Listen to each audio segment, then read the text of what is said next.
সার্বক্ষণিক শিক্ষকদের তত্ত্বাবধানে রেখে শিক্ষা, প্রযুক্তি, কারিগরি জ্ঞান, মানবিক মূল্যবোধ ও খেলাধুলা সহ সব দিক থেকে শিক্ষার্থীদের যোগ্য হিসেবে গড়ে তুলতে উদ্যোগ নিচ্ছে সরকার। এ লক্ষ্য বাস্তবায়নে দেশে ৩০০টি সংসদীয় আসনে ৬০০টি মডেল স্কুল অ্যান্ড কলেজ প্রতিষ্ঠার পরিকল্পনা করা হচ্ছে, যা হবে সম্পূর্ণ আবাসিক। মাধ্যমিক ও উচ্চশিক্ষা অধিদপ্তরের একাধিক কর্মকর্তা জানান, নির্বাচিত এলাকাসমূহে ৬০০টি মডেল স্কুল অ্যান্ড কলেজ নির্মাণ প্রকল্পের পরিকল্পনা করছে সরকার, যাতে ব্যয় হবে ৬৮,৪৪২ কোটি টাকা। এই মডেল স্কুলগুলো কোথায়, কিভাবে প্রতিষ্ঠা করা যায় তা নিয়ে সম্ভাব্যতা যাচাই করা হচ্ছে। একই সঙ্গে বিদ্যমান স্কুলগুলোকে কাজে লাগিয়ে এই পরিকল্পনা বাস্তবায়ন করা যায় কিনা সেটিও দেখা হচ্ছে।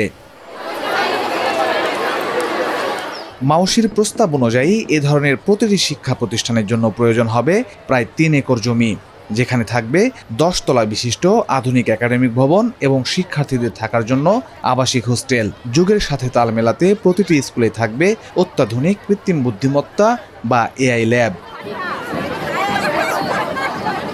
এই পরিকল্পনা নিয়ে শিক্ষামন্ত্রী আ.ন.ম এহসানুল হক মিলন গণমাধ্যমকে বলেন, সরকারি পর্যায়ে সেন্টার অফ এক্সিলেন্স গড়ে তোলাই এই উদ্যোগের মূল উদ্দেশ্য।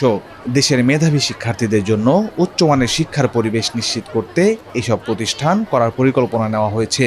তবে নতুন প্রতিষ্ঠানের পাশাপাশি বিদ্যমান শিক্ষা প্রতিষ্ঠানগুলোর শিক্ষার মান উন্নয়নেও সরকার গুরুত্ব দিচ্ছে এবং সে লক্ষ্যেও কাজ করা হবে। তবে সরকারের এই পরিকল্পনা নিয়ে ভিন্ন মত রয়েছে শিক্ষাবিদ অধ্যাপক ফজলুর রহমানের। তাদের মতে, এই পরিকল্পনায় সমাজের সবাই সুফল পাবে না। তার পরামর্শ, বিশেষায়িত স্কুল প্রতিষ্ঠার চেয়ে পুরো শিক্ষা ব্যবস্থাকে ঢেলে সাজানো বেশি প্রয়োজন। আপনি যখনই এরকম স্পেশালাইজ কিছু প্রতিষ্ঠান করবেন, তার মানে আপনি একটা স্পেসিফিক গ্রুপকে আপনি প্রিভিলেজ দিবেন বা পাবে, তার আর বাকিরা এটা বাইরে থাকবে। তার মানে আপনি সমাজে একটা সেগ্রিগেশন যেটা বলা হয়, অর্থাৎ বাংলাতে হচ্ছে যে আপনি একটা বৈষম্য তৈরি করবেন। তো সেটি শিক্ষার লক্ষ্য হওয়া ঠিক নয়।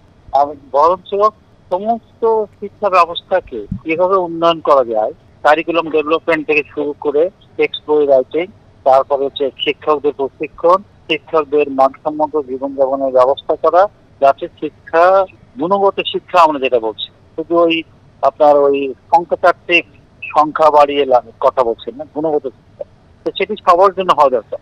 বিষয়টি নিয়ে আলোচনা সমালোচনা শুরু হয়েছে সামাজিক যোগাযোগ মাধ্যমেও। অনেকের মতে, নতুন প্রকল্পে বিপুল অবকাঠামো ব্যয় না বাড়িয়ে পুরো শিক্ষা ব্যবস্থার সংস্কার করা উচিত। তবে কেউ কেউ সাধুবাদও জানিয়েছেন।